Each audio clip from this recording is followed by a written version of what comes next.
episode of The Little Shot, we're going to talk through rapport-raising strategies that you can deploy for your phone calls. Let's consider 3 factors for building rapport on the phone that we need to remember every time we make a phone call or answer a phone call. First, I really want you to target your call to the other person. Remember that there is a real person behind that receiver. You must personalize your message and manner. This guarantees that your calls are less egocentric. So aim not to speak to each person in the same way. Consider this. Every person on the other end of the phone has a different morning coffee order, no doubt. I'm sure they don't all drink double shot espressos, just like you don't order a long black for your mum, your aunt, your wife, your husband, or your 2-year-old, do you? So why use the same approach and tone on the phone with each person? Take time instead to focus and really listen. Pick up their language cues and their mood and cater to that person so the call runs perfectly attuned to them. This approach will keep you sounding authentic and it will definitely be empathy raising. It will make your conversation partner feel more valued. We all need more empathy these days, and we know from research that once you build empathy, you build solid business relationships that are sincere, authentic, and founded on genuine trust. That's the kind of working life I want, don't you? Secondly, I encourage you to stand or sit tall and maintain good posture throughout your phone call. Your voice tone, if you do this, will secure your listener.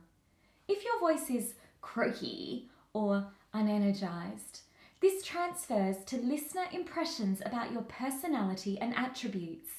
We already know that clear voice tone is a key to maintaining your credibility and charisma, so make sure you make the most of your breath support to create good voice. Feeling stuck? Our team will show you how to prepare and prime your voice daily so you can sound more clear and consistent and get the vocal impact your message is counting on. Make sure you check out our high-performance communication audit if you're worried about your voice and delivery. Build rapport through healthy turn-taking. If there's one place you're prone to nasty interruptions, it's definitely on the phone. And if you're on a call with a recruiter, in a job interview, or even advocating for yourself to build your impact with a work colleague, you need to limit interruptions. Interjections on the phone are simply not pleasant. You don't see your phone partner's face on a mobile call when you cut in on them, but I can guarantee that if you could, you'd see that cutting in on the other speaker increases their stress and discomfort. So here is the best practice for the phone.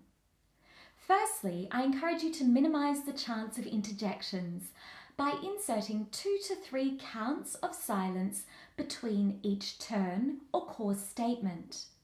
This means that each time you or they make a statement, you need to stretch time. Put a number on it. Maybe you could take 2 paces while walking before speaking and adding a new point at the end of their statements. This will create sufficient space for safe listening.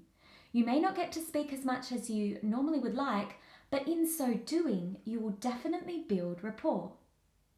And what about if you're the one who's constantly interrupted? Well, if your conversation partner cuts in on you, insert immediate silence. Stop your speech, even mid-word, immediately.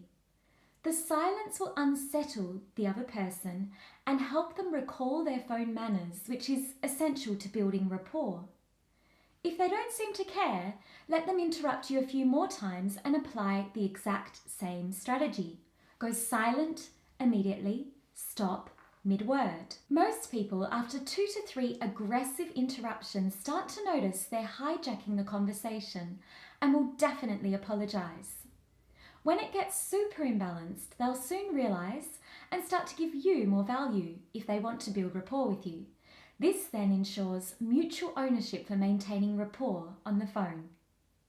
So now you've collected 3 easy actionables to start implementing on your phone calls. Let me know how you go. I hope they really help you. Be sure to share the little shot with a friend or colleague. It's a great chance to get some expressive fuel for your work and social communication. Got a question? We love questions. Submit it in the comments below or email direct to me at hello@thevoicescience.com and I might feature your question in a coming episode. Have a great day. Thank you so much for watching and see you next time. Ciao. Enchanté.